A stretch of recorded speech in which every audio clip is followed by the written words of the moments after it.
আসসালামু আলাইকুম এভরিওয়ান, কি অবস্থা সবার? আশা করি সবাই অনেক অনেক ভালো আছেন। তো এই শীতের দিনে আমি আসলাম আমার নানা বাড়িতে বেড়াতে। তো নানা বাড়িতে আসার পর ভাবতেছি কি করা যায়। তো ভাবতে ভাবতে ভাবলাম যে একটি মিনি পার্টির আয়োজন করা যায় কিনা। তো এরপরে ভাবলাম যে সবাই মিলে কিছু একটা খাওয়া যাক।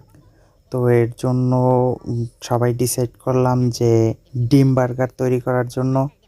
তো এরপরে বাজার থেকে আমি পাউরুটি এবং ডিম নিয়ে আসলাম। তো এরপর প্রথমে ডিমগুলোকে সিদ্ধ করতে হবে। এই যে দেখতে পারতেছেন আমাদের রাঁধুনি ডিমগুলোকে সিদ্ধ করার জন্য পানির ভিতরে দিতেছে। মূলত এটার আবিষ্কারক আমি নিজেই। তো ওরে আমি বলে দিতেছিলাম যে কিভাবে কি করতে হবে, তাই ও সেটাই আমার নির্দেশনা অনুযায়ী করতেছে। তো এই দেখতে পারতেছেন ডিমগুলো সিদ্ধ করার জন্য পানি দিতেছে। তো এরপরে এখন যে চুলোয় আগুন জ্বালানো হবে। তো আগুন জ্বালানো হয়ে গেছে, এখন ডিমগুলোকে সুন্দর করে সিদ্ধ করে নিতে হবে প্রথমে।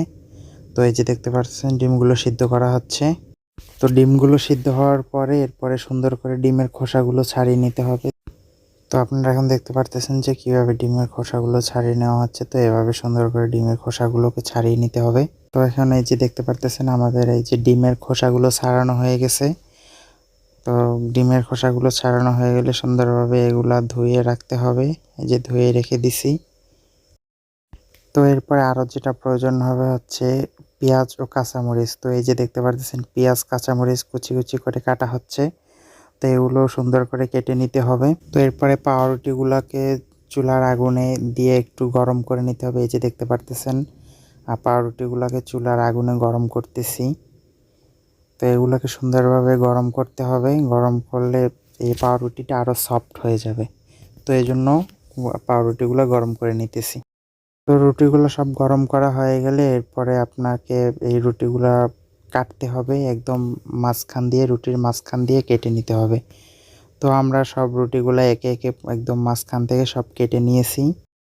তো এই দেখতে পারতেছেন একদিকে রুটিগুলা কাটা হচ্ছে এবং অন্যদিকে আরেকজন রুটিগুলার মাঝখানে ডিম এবং পেঁয়াজ কাঁচামরিচ এগুলো দিয়ে দিতেছে।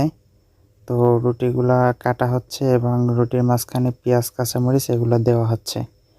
তো এগুলা দেওয়া হয়ে গেলে তারপরেই তৈরি হয়ে যাবে আমাদের ডিম বার্গার। তো গাইস আপনারা দেখতে থাকুন একটা রুটির ভিতরে কিভাবে ডিম কাঁচামরিচ পেঁয়াজ দিয়ে বার্গার তৈরি করা হইতেছে। তো এগুলো আপনারা দেখতে থাকুন আমাদের সাথে।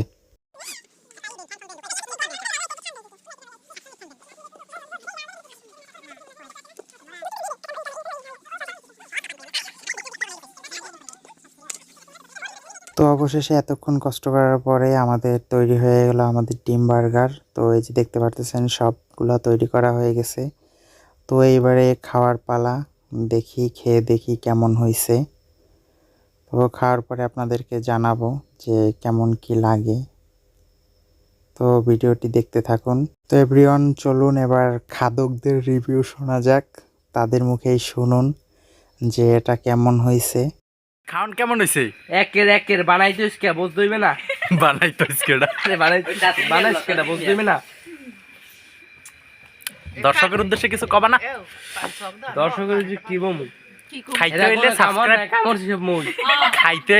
হইলে সাবস্ক্রাইব করে মগদার চললে। আর যদি আমরা খাইতে চান তাই চললেন, এরকম খাওয়ান পাইবেন না জীবন। দেন মাল খাই কালারে কঠিন খাই কেমনে মোরা 1 2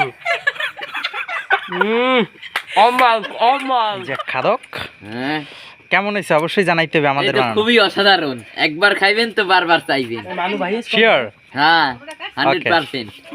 সবাই একটু লাইক কমেন্ট করে দিতে কত কষ্ট। হ্যালো গাইস, সবাই লাইক কমেন্ট শেয়ার করে দিয়েন। সাবস্ক্রাইব লগে একটা সাবস্ক্রাইব, পাশে বেল আইকন অন করে দিয়েন। গুড। তুমি আরেকটা পাও। খাইলাম মজা বুঝছেন ভাই। খাইতে আসি। তো গাইস আজকের ভিডিওটি এতটুকুই। তো ভিডিওটি কেমন লাগছে অবশ্যই কমেন্ট করে জানিয়ে দিবেন। এবং গাইস সাবস্ক্রাইব করতে কিন্তু একদমই ভোলা যাবে না, অবশ্যই চ্যানেলটি সাবস্ক্রাইব করে দিবেন। তো দেখা হচ্ছে আবার পরবর্তী নতুন কোনো ভিডিওতে। ততক্ষণ সবাই ভালো থাকবেন। আল্লাহ হাফেজ।